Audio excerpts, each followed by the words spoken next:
हमारे चैनल को सब्सक्राइब करें और बेल आइकन दबाएं।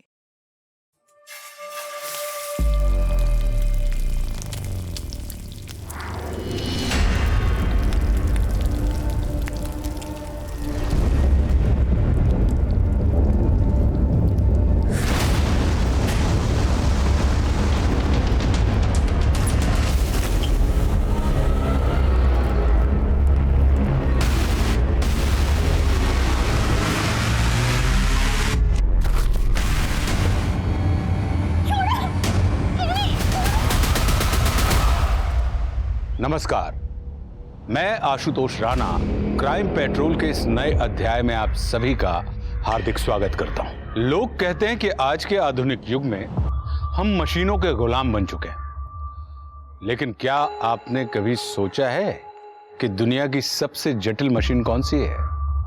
वो है इंसानी दिमाग। हमारे दिमाग में इतनी शक्ति होती है कि वो जटिल से जटिल और सूक्ष्म से सूक्ष्म काम कर सकता है। आज हमें धरती के गर्भ से लेकर अंतरिक्ष की ऊंचाइयों तक सब पता है, और यह सब संभव हुआ हमारे इंसानी दिमाग की शक्ति के कारण। लेकिन जहां एक तरफ कुछ महान सकारात्मक लोगों का दिमाग हमारी दुनिया को खूबसूरत बना रहा है, वहीं दूसरी तरफ कुछ ऐसे कुंठाग्रस्त लोग भी हैं जो इसे नरक से भी बदतर बनाने पर तुले हुए हैं। हमारे समाज में अपराध और अपराधियों की संख्या में दिन दूनी रात चौगुनी बढ़ोतरी होना इस बात का सबूत है। तो आखिर वो कौन सी चीज है जो एक अच्छे खासे इंसान को शातिर अपराधी बनाती है? आइए समझते हैं आज के क्राइम पेट्रोल के इस केस में। जिंदगी और मौत के बीच बस कुछ ही यादगार दिन होते हैं, कुछ बहुत अच्छे और कुछ बहुत खौफनाक, लेकिन मेरे लिए सारे दिन एक जैसे हैं। सुनो ना, आज ऑफिस से जल्दी आ जाना, मार्केट जाना था नई क्रॉकरीज खरीदने। अच्छी भली तो है क्रॉकरीज, क्या प्रॉब्लम है? 1000 बार बोल चुकी हूँ, ये क्रॉकरीज बेकार हो चुकी है, पुरानी हो चुकी है। समझ में नहीं आता क्या तुम्हें?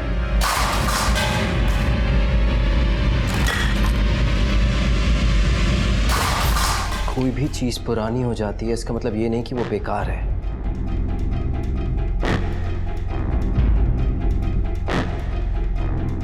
अब ये बेकार है। ये जो ड्रामा करना है ना तुम्हें, कहीं और जाके करना। पुराने और बेकार तो तुम भी हो चुके हो। क्या तुम्हें भी ये ग्लास और प्लेट्स की तरह फेंक दूं मैं? मेरी किस्मत ही खराब है।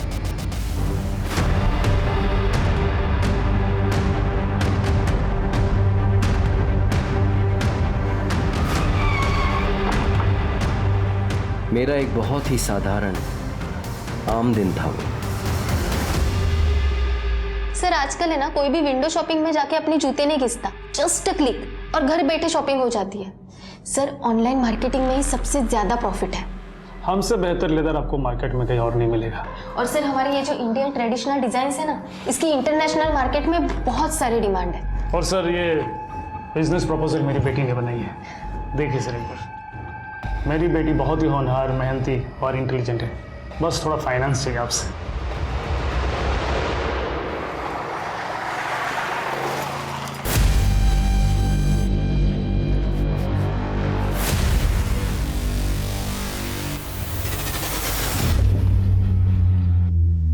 क्या हुआ?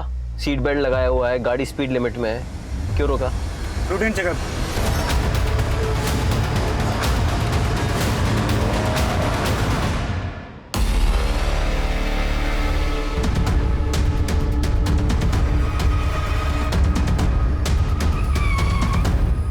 सर, कंट्रोल रूम में एक आदमी का फोन आया, उसी ने इन्फॉर्म किया।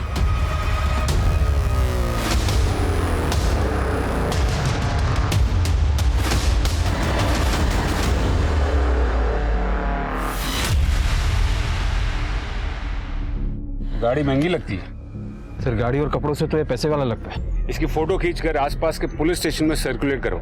जी सर। और ये गाड़ी के नंबर से ये पता करने की कोशिश करो ये गाड़ी किसके नंबर रजिस्टर्ड है। सर यहाँ देखिए,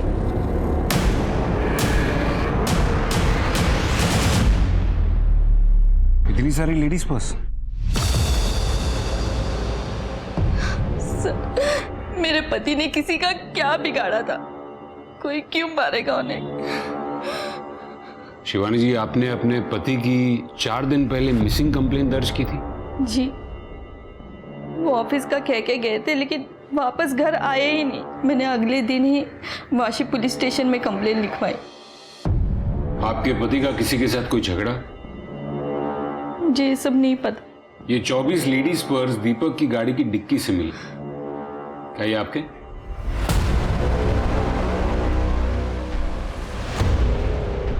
नहीं, ये पर्स मेरे नहीं है। एक बात बताइए, वो हमेशा ही अपनी गाड़ी ड्राइव करते थे या फिर कोई ड्राइवर रखा था? जी, हमारा एक ड्राइवर है प्रमोद, लेकिन पिछले 1 महीने से वो काम पे नहीं आ रहा है क्योंकि वो बीमार है। ठीक है, आप लोग जा सकते हैं।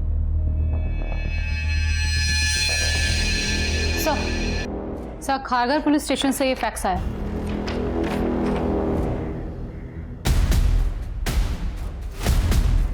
ये तो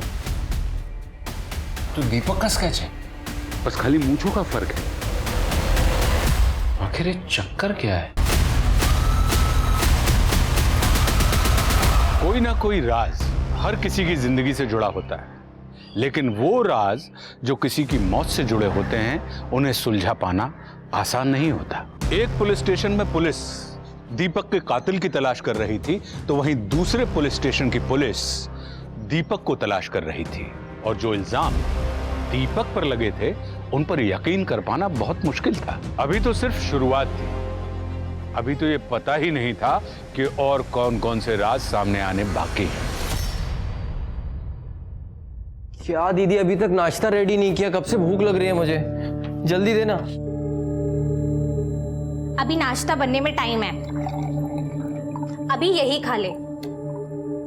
और ये क्या है? हाँ, कितनी बार बोला ये बाल छोटे करा ले, जाके कोई अच्छी सी हेयर कटिंग करा ले, वरना कोई लड़की शादी नहीं करेगी तुझसे। दीदी तुझे कुछ पता है नहीं, ओल्ड फैशन हो गई है आजकल ना, लड़कियों को ऐसे ये बड़े बाल ही पसंद है। मान लूंगी, जिस दिन अपनी नजर से देख लूंगी ना उस दिन मानूंगी। लेकिन हाँ दीदी, दिखा दूंगा। पहले तेरे पति का बिजनेस तो देख लूं, समझ लूं, उसके बाद इससे भी मिलवा दूंगा। अच्छा सुन, तेरे जीजा जी को ना सर पे ताता तैयार करने की आदत है। तुझे बिल्कुल भी उनसे डरने की या दबने की जरूरत नहीं है। और तू अगर इस फैमिली बिजनेस में आया है ना, तो अपनी काबिलियत की वजह से। कोई एहसान वहसान नहीं किया तेरे जीजा जी ने तुझ पे, समझा? दीदी तू और तेरा पति ना दोनों बैंग ऑपोजिट है। तू कहती है कि एहसान मत मानना, और तेरा पति है कि हर वक्त जताता रहता है कि वो मुझ पे एहसान कर रहा है। देख ले दीदी, अगर ऐसे ही चला तो मैं चला जाऊंगा, मैं नहीं रहूंगा तेरे घर में।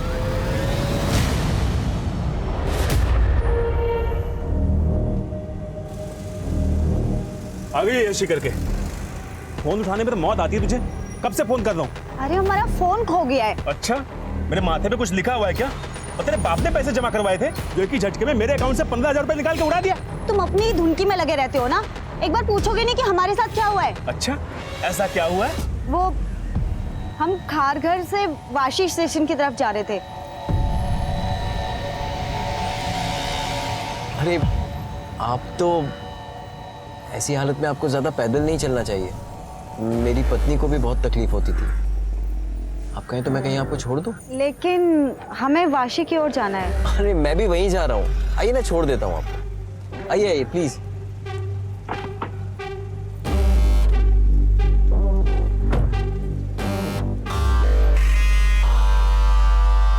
तुम्हारे जैसी खूबसूरत लड़की को इतनी तकलीफ नहीं उठानी चाहिए। अरे हम तो भूल ही गए, हमें ना पैसे निकालने हैं। क्या आप एटीएम के पास कार रोक देंगे? हाँ बिल्कुल, क्यों नहीं। अरे आप क्यों तकलीफ कर रही हैं, मैं निकाल कर ले आता हूँ, अगर आपको मुझ पर भरोसा है तो। ऐसी बात नहीं है, आप बहुत ही अच्छे नेक इंसान हैं। 500 रुपये निकालना है। जी, और पिन? 2211।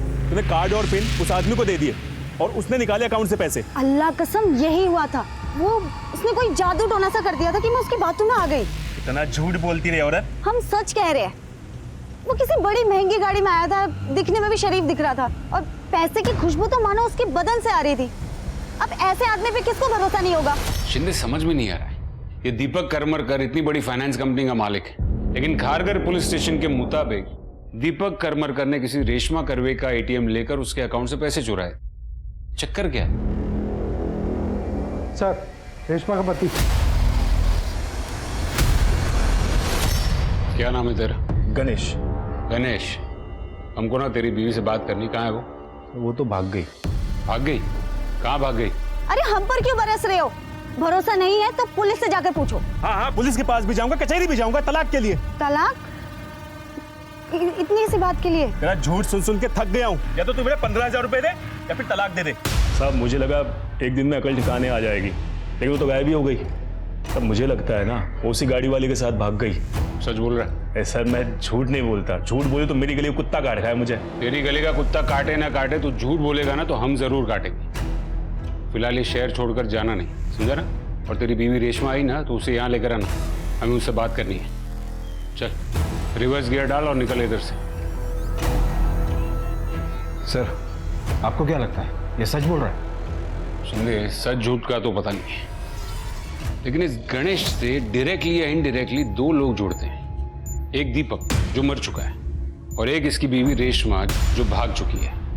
इस पर नजर रखो और रेशमा को कहीं से भी ढूंढ के निकालो। और ये दीपक की गाड़ी को और मोबाइल के जीपीएस सिस्टम को ट्रैक करो और वो जहां जहां गया था वो एरियाज के सीसीटीवी कैमरा को खंगालो। जी सर। सर, दीपक के ऑफिस से पता चला है कि दीपक की कुछ दिनों पहले एक पर्स मैन्युफैक्चरर के साथ बहुत गर्मा गर्मी हो गई थी। कौन है ये लोग? I am sure mister Jayant कि आपकी बेटी काफ़ी इंटेलिजेंट है, लेकिन मैं आपकी कंपनी को फाइनेंस नहीं कर पाऊंगा। क्यों? क्योंकि आज वर्ल्ड में ज़्यादातर लोग एनिमल क्रुएल्टी के अगेंस्ट हैं, जीव हत्या के खिलाफ। ऐसे में किसी प्योर लेदर के बिजनेस में इन्वेस्ट करके मैं कोई रिस्क नहीं ले सकता। ऐसे बकवास प्रपोजल में मुझे कोई इंटरेस्ट नहीं है। बहुत बड़ी गलती कर रहे हैं आप मिस्टर दीपक। आप लोग जा सकते हैं। हम लोग यहाँ बिजनेस प्रपोजल लेके आए थे, भीख मांगने नहीं, जो इतना आखड़ दिखा रहे हैं आप। पैसा होना तो अकड़ा ही जाती है। सिक्योरिटी! मिस्टर दीपक, याद रखूंगा इस बेइज्जती को। आपकी बेटी के बिजनेस आइडिया को दीपक ने फाइनेंस नहीं किया था ना? जाहिर है एक बाप को गुस्सा तो आया होगा। आया था सर, लेकिन सर एक बिजनेसमैन अपना बदला बिजनेस में आगे बढ़कर लेता है, किसी का खून करके नहीं। तो आपकी फैक्ट्री से निकले लेडीज पर्स दीपक की गाड़ी में क्या कर रहे थे? सर, आप कहना क्या चाहते हैं? मैंने ये सारे पर्स दीपक के कार के डिक्की में रखे, फिर उसका मर्डर किया। क्या कह रहे हैं सर आप? सर, इनफैक्ट ये बैग्स हमारे कंपनी की है ही नहीं। इसकी डिजाइन्स देखिए कितनी लोकल है। ये ना आपको सड़क पे आराम से मिल जाएगी। कंगना ऐश्वर्या आलिया की पसंद, ले लो 300 रुपए 300 रुपए 300 मैम 300 फिक्स प्राइस है, नो बार्गेनिंग। और ये? हाँ, ये भी 300 है ना, बार्गेनिंग नहीं है मैम। अरे कल ही खरीदा मम्मी ने, प्रियंका ने अपनी शादी में पहना था ना, बिल्कुल वैसा ही है, एकदम चटक लाल, ऊपर से गोल्डन वर्क है, सिल्वर भी। तू देखना, पहनूंगी ना तो प्रियंका से भी ज्यादा सुंदर लगूंगी। तू आ रही है ना? ये तो दीपक की स्केच है, लेकिन ये मूंछ है। मैंने तो इतने सालों में उन्हें कभी मूंछों के साथ नहीं देखा। देखिए मैडम, नकली मूछें लगाना बहुत आम बात होती है। मैं कुछ समझी नहीं, बात क्या है?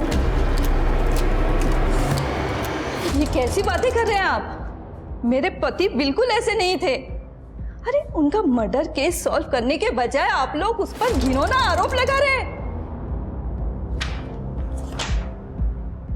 ये एफआईआर रिपोर्ट 1 महीने पहले दर्ज की गई थी, देखिए। शिवानी जी, हर इंसान के अलग अलग रूप होते हैं। क्या आपके पति दीपक की जिंदगी का ऐसा कोई पहलू था जो शायद छुपा कर रखते हो? मुझे नहीं लगता। अरे आप लोग यहाँ क्या कर रहे हैं? मैंने मना किया था ना कमरे से बाहर निकलने के लिए। चलिए अंदर जाइए, अंदर जाइए।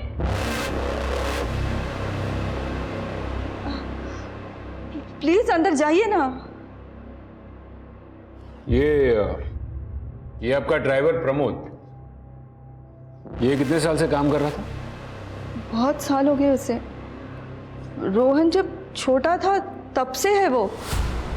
दीपक ने उसे मेरे और रोहन के लिए ही रखा था। अपनी गाड़ी वो खुद ही ड्राइव करते थे। शिवानी जी, दीपक के कॉल रिकॉर्ड से हमें ये पता चला है कि आखिरी बार बात उनकी आपके साथ हुई थी। कोई खास बात? नहीं, मैं तो बस उन्हें यही पूछ रही थी कि वो कब तक घर लौटेंगे, और उन्होंने कहा 1 घंटे में। शिवानी, बस रोज रोज एक ही सवाल।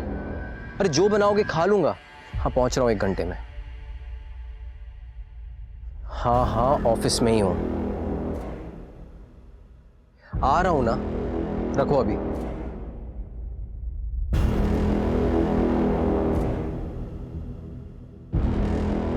दीपक क्यों आते हो यहाँ पर? मेरी साफ सुथरी बातें तुम्हें समझ नहीं आती? इस दुनिया में साफ सुथरी बात कोई होती ही नहीं है।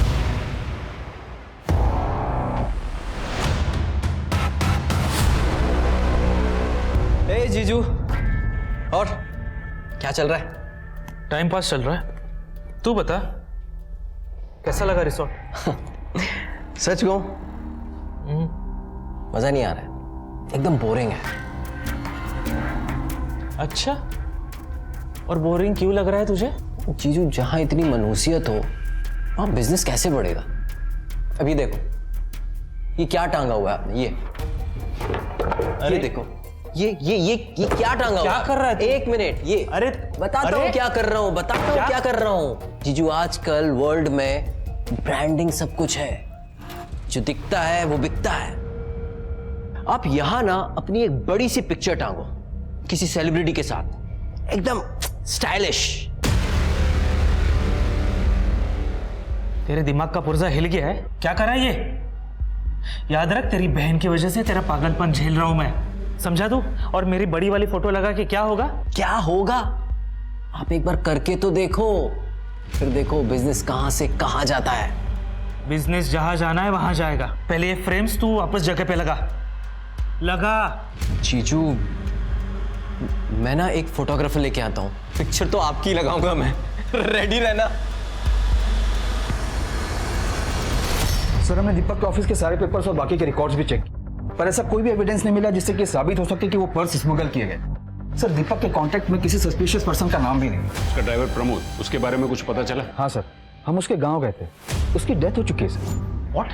हाँ सर, एक बीमारी के चलते काफी पहले उसकी डेथ हो चुकी है। वैसे सर, क्राइम स्पॉट के आसपास की सीसीटीवी फुटेज मैंने मंगवाई है, पर ट्रैफिक डिपार्टमेंट की तरफ से थोड़ा टाइम लग रहा है। ठीक है, मैं कमिश्नर के ऑफिस से फोन करवाता हूँ। सर एक अच्छी खबर है। सर, हमें दीपक की कार में से जो बैग्स मिले थे, उनमें से 2 के बोनाफाइड सीरियल नंबर से पता चला है कि वो क्रेडिट कार्ड से खरीदे गए थे, अनीता कश्यप और श्रेया खट्टर के नाम से। उन दोनों से पूछताछ करो और उनसे पता करो कि उनके पर्स दीपक की गाड़ी में क्या कर रहे थे।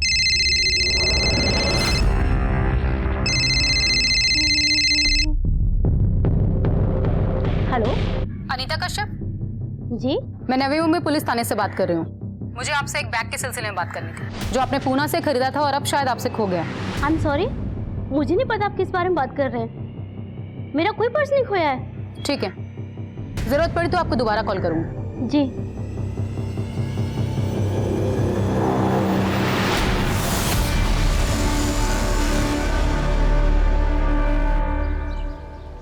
Hello sir. Please have a seat.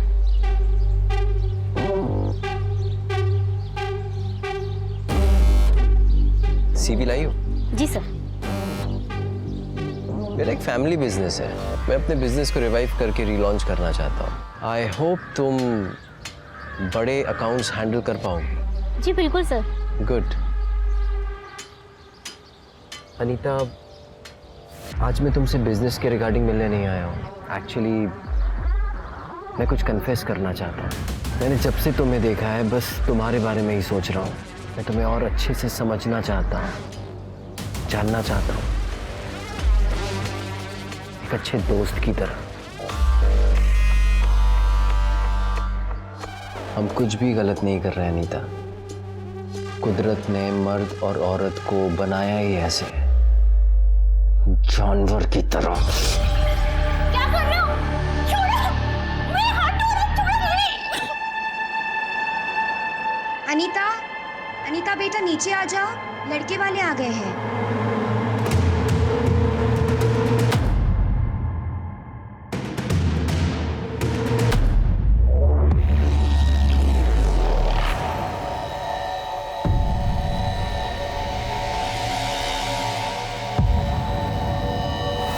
Sir, भाई अनीता कश्यप से बात हुई है, उसका कहना है कि उसका कोई पर्स चोरी नहीं हुआ। हाँ, लेकिन खरीदा तो उसी के कार्ड से गया था ना। जी सर, मुझे लगता है कि वो जरूर कुछ छुपा रही है।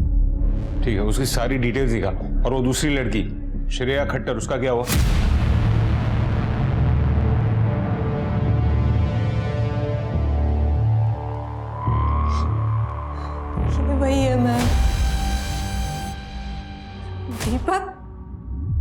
सर उसने तो मुझे अपना नाम केशु बताया था। मैं उसका चेहरा कभी नहीं भूल सकती। मैंने उससे सच्चा प्यार किया था सर। लगता है ये दीपक नाम बदल कर सारे क्राइम्स करता था। कहाँ मिली थी तुम उसे? सर वाशी मॉल में। मैं वहाँ पर एक सेल्स गर्ल का काम करती थी। सर मुश्किल से 1 हफ्ते बाद ही उसने मुझे शादी के लिए प्रपोज कर दिया था। हम 1 हफ्ते की छुट्टी के लिए गोवा गए थे। सर सब कुछ मेरे लिए सपने जैसा था, लेकिन सर सपने तो टूट जाते हैं ना। और ये मुझे गोवा में छोड़कर कहीं गायब हो गया। कितने साल पहले की बात है ये? सर करीबन 1 साल हो गया। मुझे उसके साथ बिताया हुआ हर पल अच्छे से याद है। सर उसने मुझसे जबरदस्ती अपने लिए एक महंगा मोबाइल खरीदवाया। शिंदे लेकिन हमें तो एक भी मोबाइल नहीं मिला।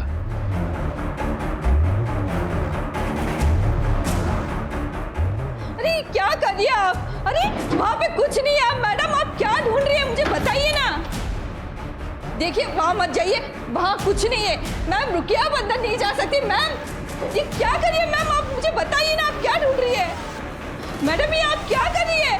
रुक जाइए, मुझे बताइए तो आप क्या ढूंढ रही है मैडम? सर पूरा ऑफिस को आपने छान मारा। अब बॉस के केबिन में सर आप लोग क्या कर रहे हैं? चुपचाप खड़े रहिए आप, अच्छे से चेक करना वहां पर। क्या ढूंढ रही है मैडम? अरे रुक जाइए ना मैम। हाँ सर ये सब फोन उसी के हैं। और हाँ सर ये फोन मैंने खरीदा था केशु के लिए, अपने केशु के लिए। बकवास करिए सर, सरासर बकवास करिए। ये कह रही है कि मेरे पति ने इसे 1 हफ्ते तक गोवा में यूज किया। अरे उनका मर्डर हुआ और तुम उनके नाम पर कीचड़ उछाल रही हो। झूठ बोल रही है सर, झूठ बोल रही है। और आप इतना दावे के साथ कैसे कह सकते हैं कि ये झूठ बोल रही है? क्योंकि सर मेरे पति किसी भी औरत के साथ कुछ कर ही नहीं सकते थे। वो गए थे।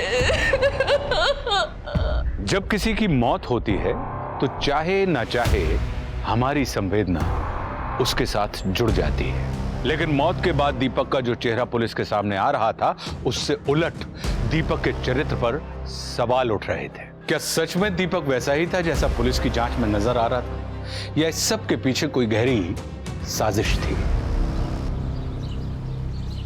जीजू कैसे उजड़े हुए चमन भर्ती कर रखे हैं आपने? ऐसे तो आपकी बगिया में कभी बाहर ही नहीं आई। जीजू रिजॉर्ट ना हैपनिंग टाइम स्पेंड करने के लिए, हैपनिंग टाइम, ऐसे कब्र में लटके लोगों को देखने के लिए नहीं। ओ जीजू डोंट वरी, मैं हूं ना। मैं ना इस रिजॉर्ट की काया पलट कर दूंगा। केशु तुझे याद है कि तू भूल गया कि यहाँ पे तेरी बहन पार्टनर है, तू नहीं। मुझे इससे कुछ फर्क नहीं पड़ता जीजू, मैं एक आर्टिस्ट हूँ और मुझे ना सिर्फ परफेक्शन पसंद है, और मैं इस जगह को परफेक्ट बना के रहूंगा। ये दीपक करमरकर की ट्रैवल हिस्ट्री को चेक करो और पता करो कि वो दोनों औरतें, दीपक की बीवी और वो श्रेया, वो दोनों जो क्लेम कर रही है उसमें कोई सच्चाई है भी या नहीं? जी सर। सर दीपक ने अम्मी को भेजने के लिए मेल लिखी थी लेकिन भेजी नहीं थी। ये दीपक के मेल बॉक्स के ड्राफ्ट से मिली है सर। ये अम्मी मतलब वही है ना जो पर्स के बिजनेस के फाइनेंस के सिलसिले में दीपक से मिली थी? जी सर। मैं तुम्हारे बिजनेस आइडिया को सपोर्ट कर सकता हूं, लेकिन मेरी एक कंडीशन है। सर मेरे फादर इन लॉ कल शाम से मिसिंग है। मैंने काफी बार उन्हें फोन ट्राई किया लेकिन वो फोन ही नहीं उठा रहे। आपका किसी और शहर में या गांव में घर है, उसका कोई एड्रेस हो तो दीजिए। सर इस बारे में मुझे कुछ नहीं पता। मैं सिर्फ 10 दिनों से उन्हें जानती हूँ। 10 दिन पहले ही हमारे घर रहने आए थे। तुम शिवानी हो ना? हाँ लेकिन आप? मैं दीपक का पिता।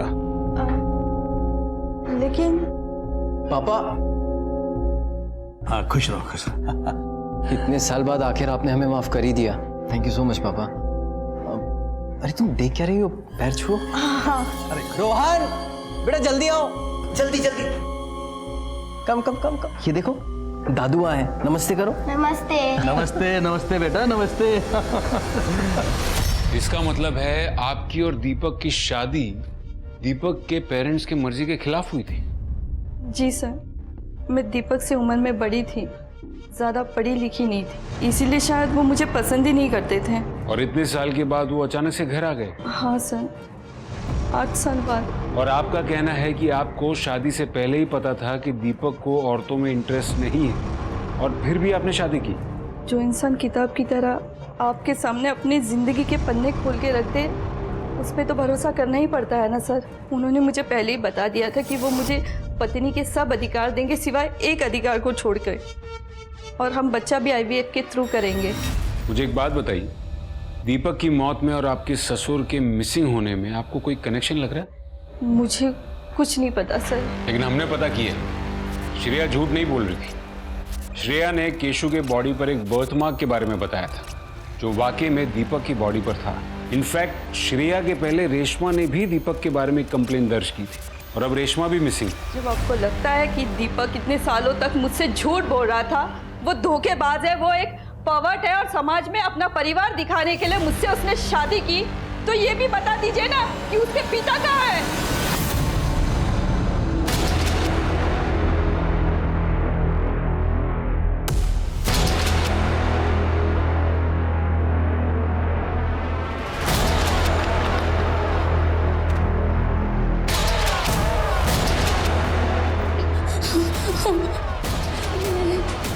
मुझे छोड़ दो, मुझे छोड़ दो।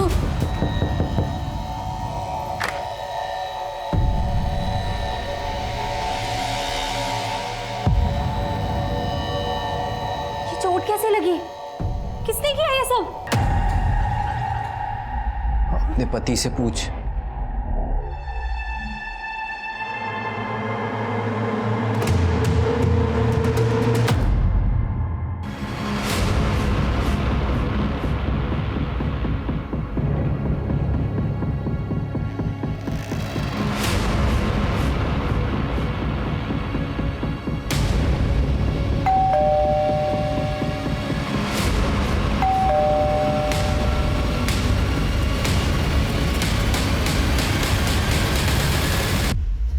जी मैं शिव करमरकर को ढूंढ रहा हूँ।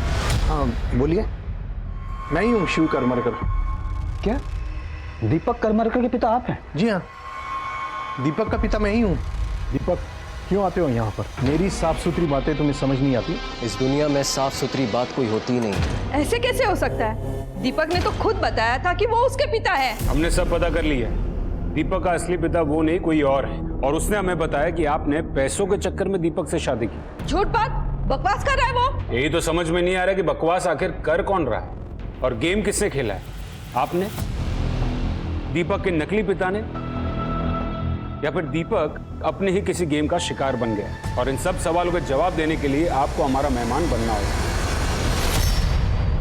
मैडम मैंने कुछ नहीं किया, छोड़ दीजिए मुझे। सर, दीपक के घर से जो हमें फोन्स मिले थे उन सभी को हमने डिकोड किया, और उनमें से एक फोन में सर हमें ये इमेजेस मिली।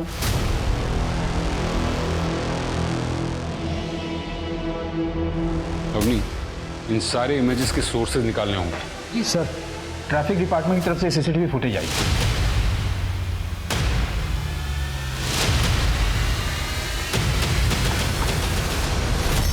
अरे लेकिन अंदर आने की क्या जरूरत है? बात करो ना बाहर से। उतरो, गाड़ी से उतरो। देखो, क्या चाहिए तुम्हें? गाड़ी चला। देखो, अगर तुम्हें पैसे चाहिए, मैं जितना बोलोगे उतना दूंगा। चाकू उठाओ। बोला ना, गाड़ी चला।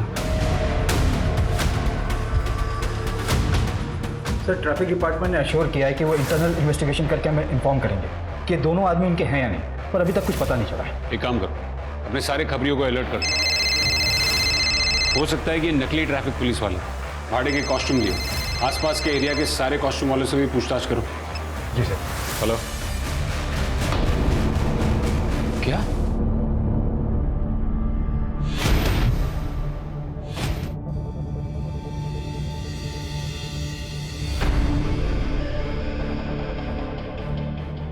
आपने कब देखा इसको? सर करीब 2 घंटे पहले, जब मैं यहाँ आई तब वो ऐसे ही थी। इसे हॉस्पिटल ले जाना होगा शांति, एम्बुलेंस बुलाओ। जी सर। सब मेरी ही गलती है। आपकी गलती? मैं कुछ समझा नहीं। सर, एक और लड़की 3 दिन पहले गायब हुई थी।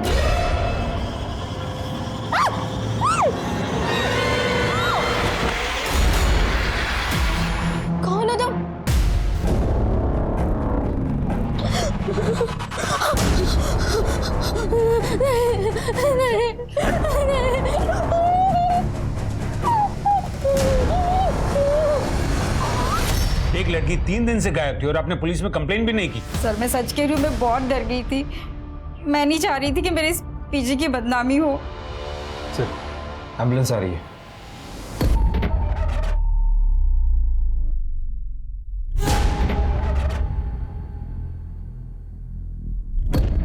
सर मेरी फैमिली को इसके बारे में कुछ भी पता नहीं चलना चाहिए सर। अगर उन्हें पता चल जाएगा तो वो मेरी पढ़ाई लिखाई सब बंद करवा देंगे। तुमने उस बंदे की शक्ल देखी थी? नहीं सर, उसने मास्क पहना हुआ था। आज की सबसे बड़ी खबर, एक बहुत बड़ी फाइनेंस कंपनी के मालिक दीपक करमरकर की कुछ दिन पहले हत्या कर दी गई थी, लेकिन असल जिंदगी में वो विक्टिम नहीं, एक क्रिमिनल थे। इसी के साथ आपको बता देते हैं कि एक और बड़ी खबर आई है नवी मुंबई से 2 लड़कियों के रेप होने की। आखिर मुंबई जैसे शहर में डबल रेप, कहाँ गया प्रशासन जिन्होंने ये दावा किया था कि लड़कियां मुंबई में सुरक्षित हैं? आइए जानते हैं कि अपोजिशन पार्टी का इस सर एक और लड़की की रिपोर्ट आई है जिसे मार्केट एरिया में टारगेट किया गया। मॉडस ऑपरेंडी यहाँ की क्राइम से मिलती जुलती है। पहले लड़की को प्यार में फंसाया, फिर होटल में ले जाकर भूख ली। लड़की का कहना है कि लड़का क्लीन शेवन था और उसने कैप पहन रखा था। लेकिन सर इस बार ये कांड नवी मुंबई में नहीं, बैंगलोर में हुआ है। बैंगलोर में? हाँ सर, हो सकता है कोई कॉपी कैट हो। वहां की कोई सीसीटीवी फुटेज मिली? हाँ सर मिली है, पर क्लियर नहीं है।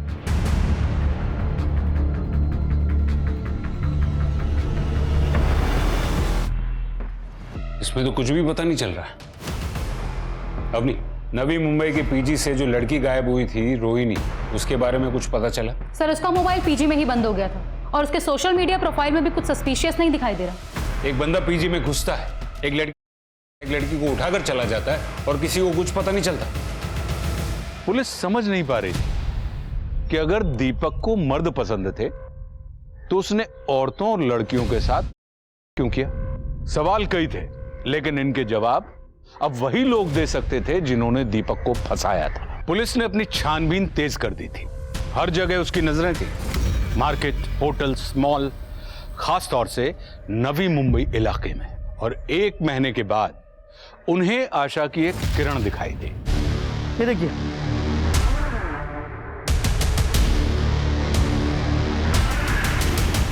It's confirm sir.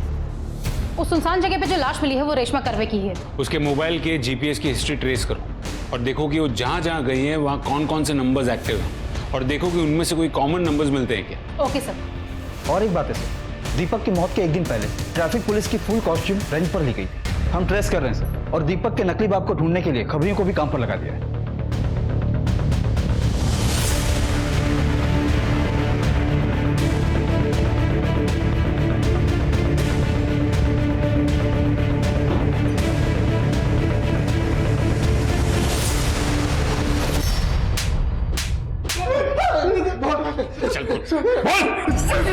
सर हमने कुछ नहीं किया सर, हमने नहीं मारा सर, दीपक को नहीं मारा सर। दीपक को कैसे जानते थे? सर वो हम लोग एक होमोसेक्सुअल हनी ट्रैपिंग रिंग से जुड़े हुए थे सर।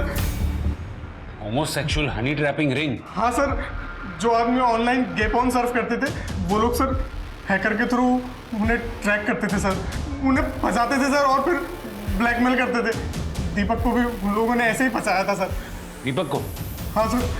हाँ सर, दरअसल सर वो दीपक है ना सर, उसे मर्द पसंद है, इसलिए उन्होंने जिमी को थ्रू उसका फंसाया सर। और सर फिर मुझे ऑर्डर दिया उसको ब्लैकमेल करने के लिए। तुम पैसा निकालते हो या मैं तुम्हारे बीवी बच्चों को बता दूं सब? देखो मैं पैसे दे दूंगा, थोड़ा टाइम लगेगा। तुझे जितना टाइम चाहिए उतना ले, लेकिन तब तक मैं तेरे इस घर में रहूंगा, तेरा बाप बन के। सर फिर किसी ने दीपक का खून कर दिया सर, मैं बहुत डर गया सर, इसलिए मैं उस घर से भाग गया सर। तुम लोगों को ये ऑर्डर्स कौन देता था? वो ऑर्डर्स अलग अलग नंबर से आते थे सर, हमें तो ये भी नहीं पता सर कि वो एक आदमी या बहुत सारे। शिंदे, इनसे सबके नंबर्स लो। जी सर।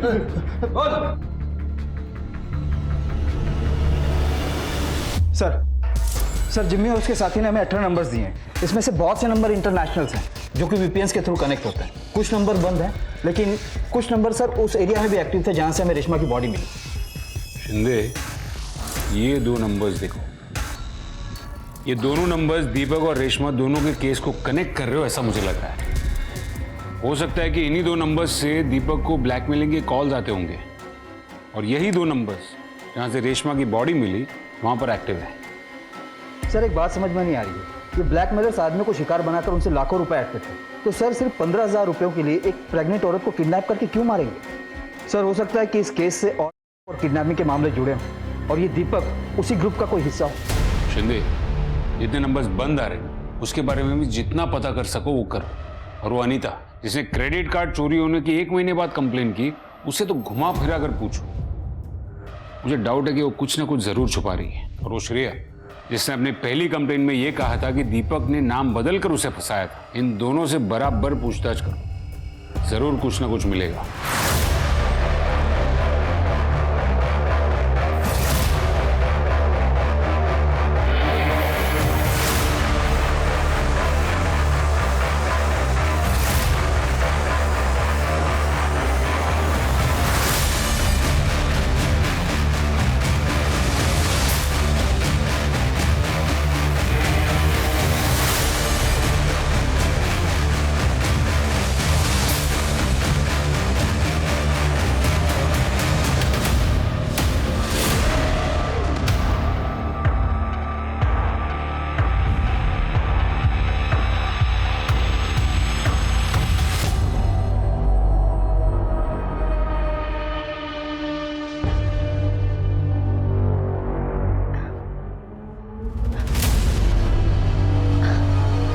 रुको ना, थोड़ी देर बात करते।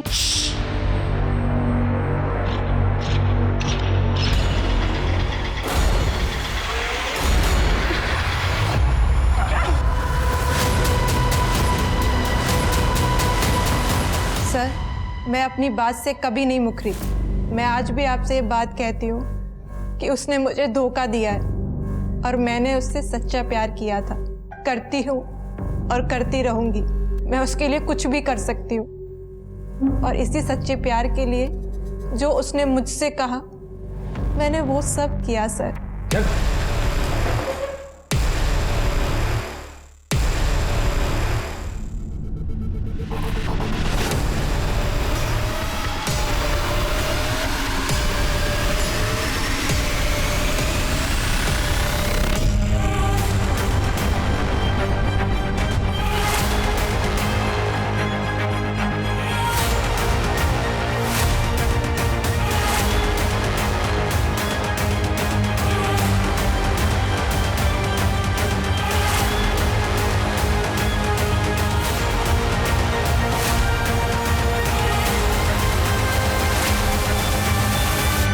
पेशू Ranganathan, mastermind with criminal mentality.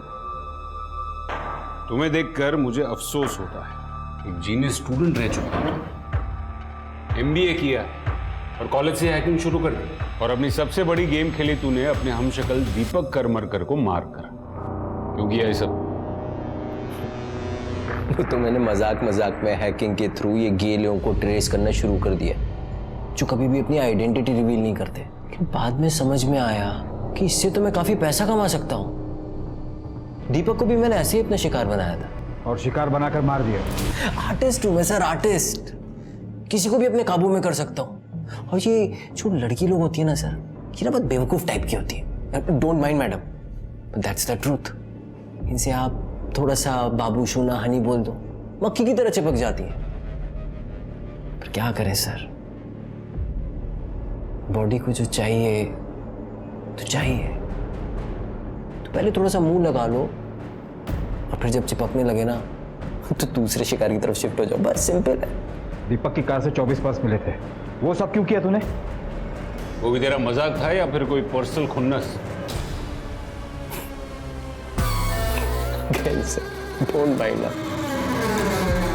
तो मैंने पुलिस को बेवकूफ बनाने के लिए किया था। जो उसने मुझसे कहा मैंने वो सब किया सर। एक औरत ने पुलिस में मेरी शिकायत की है। मैं लंबे समय के लिए जेल जा सकता हूँ। मैं जानता हूँ कि तुम मेरी बात भी समझोगी और मेरी मदद भी करोगी। श्रेया एक आदमी है, दीपक करमरकर, हूबहू मेरी शक्ल का। श्रेया, मेरे पास एक बहुत अच्छा प्लान है। मैं उसका खून करूँगा, बस तुम्हें उसे आइडेंटिफाई करना।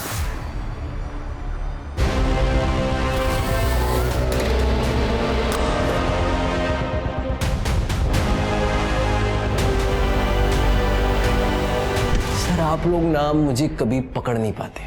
वो तो मुझे उस सरफिरी लड़की रेशमा ने फंसा दिया। या तो हमारे पैसे अभी के अभी हमें वापस कर दो, या हम तुम्हारी कार का नंबर पुलिस को देके आ रहे हैं। और तुम्हारा ये हुलिया तो हम पहले ही पुलिस को बता चुके। तुमको पैसे चाहिए ना, मैं अभी तुम्हारे पैसे ला कर दूं। रुको, 2 मिनट लगेंगे। तो अब तक कितनी औरतों को बेवकूफ बनाकर उनका रेप कर चुका है? 1 मिनट सर।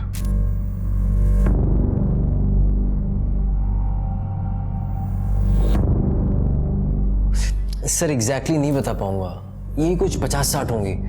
मानना पड़ेगा, प्लान एकदम परफेक्ट था तेरा। तूने बड़ी आसानी से पुलिस के सामने यह साबित कर दिया कि सारे क्राइम्स दीपक करमरकर ने ही किए थे। लेकिन तू तो पुलिस रिकॉर्ड से काफी दूर था। तो बैंगलोर वाला कांड? सर आप कभी बैंगलोर गए? सर बहुत ही सुंदर जगह है।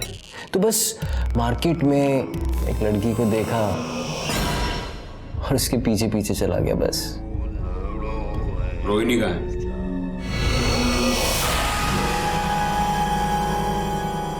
क्या हुआ? वो पीजी का डबल केस, सोनिया, रोहिणी को तूने ही उठाया था ना? कहाँ है रोहिणी?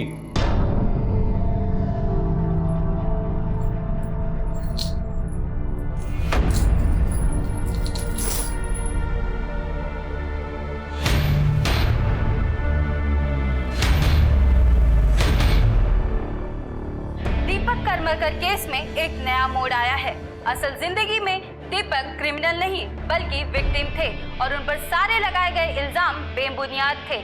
जितने भी क्राइम हुए थे वो दीपक ने नहीं बल्कि उसके हमशक्ल केशु ने किए थे। शिवानी जी, हमें माफ कर दीजिए। मैं जानता हूं कि हमारी वजह से आपके परिवार की काफी बदनामी हुई है, लेकिन कई बार झूठ की परतें खरोचते वक्त हम पुलिस वालों से भी गलती हो जाती है। We are very sorry.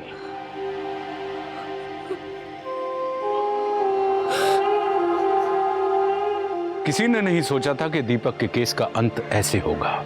दीपक काल का शिकार सिर्फ इसलिए बना क्योंकि उसका चेहरा केशु से मिलता था।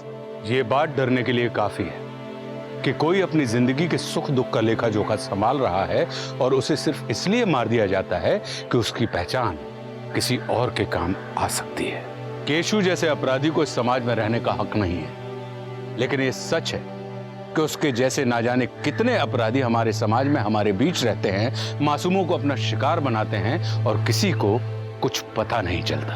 हमारी और हमारे अपनों की खुशनुमा सुरक्षित जिंदगी की जिम्मेदारी हमारी है, लेकिन इसके लिए हर वक्त हमें सचेत और सतर्क रहना चाहिए। अब मैं आशुतोष राणा विदा लेता हूं आपसे। हम फिर मिलेंगे एक ऐसी ही कहानी के साथ जो आपको रखेगी सतर्क और जिंदगी को सुरक्षित। तब तक अपना और अपने परिवार का ख्याल रखिए और देखते रहिए क्राइम पेट्रोल सतर्क। जय हिंद। For more updates subscribe to our channel, click the show links and enjoy watching the videos.